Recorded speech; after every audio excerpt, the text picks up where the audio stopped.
To the Nigerian national anthem, Mr. Albert Congo raises the flag of the new nation. Nigeria, we hail thee, our own dear native land. Since coming into force in 1999, the Constitution of the Federal Republic of Nigeria has been subject to many critiques and attempts to change its character and key provisions. The manner of how it came to be, as a means for negotiating a transition from military to civilian rule without much input from Nigerians, has meant it is a document with significant flaws and an even more significant lack of legitimacy. Because of this, there have been several constitutional amendment exercises, with nearly every National Assembly engaging in it. However, relatively little has changed about the document's character, and key provisions that are viewed as vexatious and limiting to Nigeria's progress remain in place. The latest attempt to amend the Constitution, officially launched in January 2020, is being carried out in the 9th National Assembly, led by Deputy Senate President Ovie Omagere, APC Delta Central. However, the onset of the COVID-19 pandemic has had a significant impact on government and civil society priorities. The Deputy Senate President said at the turn of the new year that the pandemic disrupted plans for votes on the Constitution alteration bills in December 2020. His committee has not brought any vote on the floor of either the Senate or the House of Representatives on any of the key alterations, despite promising to do so. No other constitution that has received as many and diverse criticism as the 1999 Constitution. The pandemic also had one key impact. Public hearings have historically been a part of the process of constitutional amendments, but these have largely been dispensed with this time around due to the bans on large public gatherings. This was a source of concern to those we interviewed, who worry that Nigerians may be shut out of the process. Additionally, they argue that online channels exist which can be utilized to engage Nigerians should lawmakers be willing. These concerns are not far-fetched. In Hungary, for example, emergency powers have been used to crack down on critical voices and prevent any gatherings of protesters, even when those were not mass gatherings. Early in the COVID-19 outbreak, experts warned of increased violence against women and girls. 1 in 3 women worldwide experience physical or sexual violence, mostly by an intimate partner. Violence against women and girls is a human rights violation. Since the outbreak of COVID-19, emerging data and reports from those on the front lines have shown that all types of violence against women and girls, particularly domestic violence, has intensified. The Lagos State Domestic and Sexual Violence Response Team, DSVRT, recently released data saying that in 2020, they received 3,193 cases of domestic and sexual violence, nearly 50% higher than normal. In June 2020, Nigeria declared a state of emergency on rape and sexual violence in all 36 Nigerian states. This was due to advocacy on the issue after a trio of high-profile cases of violence against women. Advocates around Nigeria called for a state of emergency on gender-based violence. It began when 16-year-old Tina Ezekwe was killed when police opened fire on a bus stop in Lagos, Nigeria's commercial capital. The incident happened during a COVID-19 nighttime curfew. Days later, the protest momentum increased after 22-year-old university student Vera Uwa Omazuma, known as Uwa, was raped and killed in her church in Edo State on May 27th. News reports said she had been studying in the church hall. On Tuesday, June 3, 2020, an 18-year-old undergraduate, Barakat Bello, was found dead in her home in Ibadan, Oyo State. She had been raped and killed. The police have made arrests in one of the cases, and investigations continue in all 3 cases. There are a number of laws in the country which sustain gender-based violence. Section 26, subsection 2 of Nigeria's 1999 Constitution confers citizenship rights to women married to Nigerian citizens, but same rights are not conferred on men married to Nigerian citizens.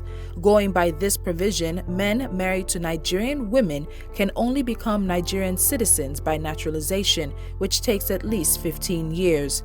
In Section 14, subsection 3, federal character provisions made for the composition of the government and its agencies fail to consider gender and instead focus on ethnic representation. Laws bordering on assault against men and women carry different classifications and punishments in Nigeria's criminal code. An assault on a man is categorized as a felony and attracts a punishment of up to 3 years imprisonment under Section 353. On the other hand, an assault on a woman is categorized as the misdemeanor, attracting a punishment of up to 2 years imprisonment under Section 360 of the same criminal code. Section 357 of the Criminal Code exempts perpetrators of rape within marriage from punishment. Furthermore, marital or spousal rape is not a crime in Nigeria. Arguably, this is no longer the case by virtue of the Violence Against Persons Prohibitions Act 2015. Section 282 of the Northern Nigeria Penal Code exempts perpetrators of rape within marriage from punishment. Section 18 of the Marriage Act discriminates against women by taking away their right to consent for an intended marriage as a parent, except in cases where the father is dead or of unsound mind. Section 34 of the Labor Act stipulates that any citizen who is recruited for service in Nigeria may be accompanied to his place of employment and attended during his employment there by such members of his family, not exceeding 2 wives, and such of his children as are under the age of 16 years, as he wishes to take with him. A similar provision is not made for women recruited for service in Nigeria. Nigeria's Penal Code in Section 55, subsection D, encourages a married man to beat or chastise his spouse, stating that nothing is an offense as long as it does not amount to the infliction of grievous hurt by a husband for the purpose of correcting his wife. This situation persists despite Nigeria being a signatory to several international conventions like the Maputo Protocol and other conventions that are supposed to help with the attainment of greater gender equality. Similarly, the Violence Against Persons Prohibition Act of 2015 has been domesticated by only 13 of 36 states, plus the FCT. Intricately connected to the situation of sexual and gender-based violence in the country is the low representation of Nigerian women in political decision-making.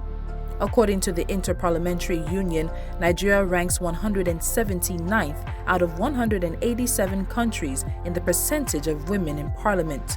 Currently, only 29 out of 469 federal lawmakers in the Senate and House of Representatives are women. That is only 6%. To address this, a bill is currently in the House of Representatives, sponsored by Honorable Nkuruka Onyechiocha, APC Abia, to increase the number of seats in both federal houses. The bill proposes to add 1 extra Senate seat and 2 extra House of Representatives seats to all 36 states and the FCT, allocating them exclusively to women. If passed in its current form, this would automatically raise female representation to at least 19%. On the other hand, it would increase the number of seats by nearly 25%, which would increase the costs of maintaining the legislature at a time when such expense is frowned on by Nigerians. Another issue that has not been adequately addressed in several constitutional amendment exercises is the issue of climate justice. This topic is an existential one for the country because it impacts the oil and agricultural sectors. The country depends largely on fossil fuel as a source of energy, revenue generation, and foreign exchange earnings. Also, it relies greatly on rain for its agricultural processes, especially planting, which invariably affects food production in the face of a changing climate. The exploitation of the country's natural resources has not followed best practices and has not just devastated the environment, but also further contributed to the destruction of the climate. A recent revelation from the United Nations Environment Program assessment of Ogoni land has shown that pollution in the oil-producing areas of the Niger Delta remains at alarming levels. Research has also shown that Nigeria accounts for 13% of global gas flaring. Even though there are various laws and agencies tasked with environmental protection, polluters are not held accountable due to their overlapping and contradictory legal frameworks. Polluters can then cherry-pick regulators and frustrate enforcement efforts. Clear frameworks allow for apportioning of blame and recommendations are necessary. Remediation efforts such as the Ogoni cleanup have stalled, and since Nigerians cannot get justice at home, they now seek that redress from foreign courts. In recent landmark rulings, a Dutch court ruled that Shell pay compensation to farmers in Nigeria who have lost their livelihoods to pollution, and the UK Supreme Court ruled that Royal Dutch Shell can be sued in the UK for its actions in Nigeria. The effects of climate change in the country range from extreme weather events, air and water pollution, and loss of biodiversity. Climate change is behind the rapid shrinking of the Lake Chad, which has worsened conflicts between farmers and herders in the country by forcing herders southward in search of pasture and water for their cattle. To fight climate change, Nigeria is a signatory to the 2004 Kyoto Protocol and under the Paris Agreement has committed to an unconditional reduction of greenhouse emissions by 20% by 2030 and a conditional contribution of 45% reduction. However, these targets are typically announced without input from the communities who are most affected by climate change. Stakeholders have emphasized the need for the development of solutions to climate resilience be community-driven, as against one just dictated from Abuja with no consultation and no reference to facts on ground.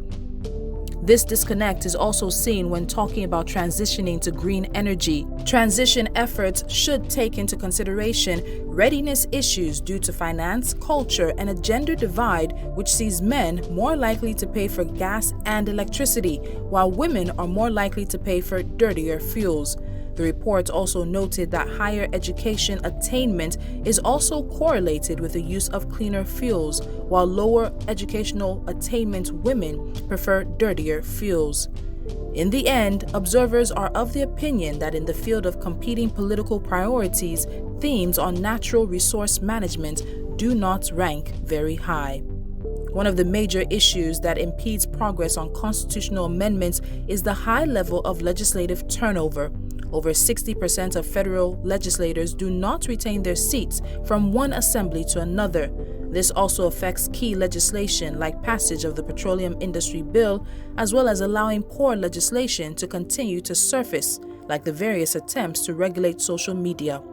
A reduction in the level of turnover will improve the quality of lawmaking in both chambers. By way of recommendation, there should be greater collaboration in the CSO space concerning efforts at amending the Constitution to avoid duplication of efforts concerning constitutional amendments. Experts say the fragmented nature of the space is down to the need to take credit for activities and justify donor funding.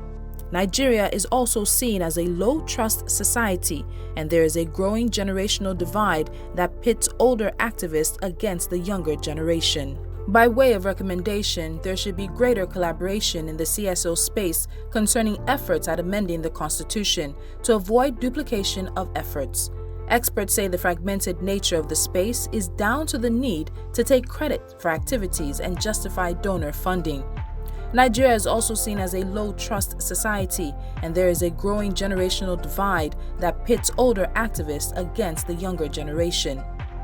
Donors also have a responsibility to avoid duplication of efforts by the organizations they fund. Their development priorities should reflect the needs of the communities they serve rather than coming with a set agenda from their home countries. As part of the proceedings for the constitutional amendment exercise, the Senate has announced zonal hearings to take place on May 26th and May 27th. At SBM, we urge all citizens to get involved.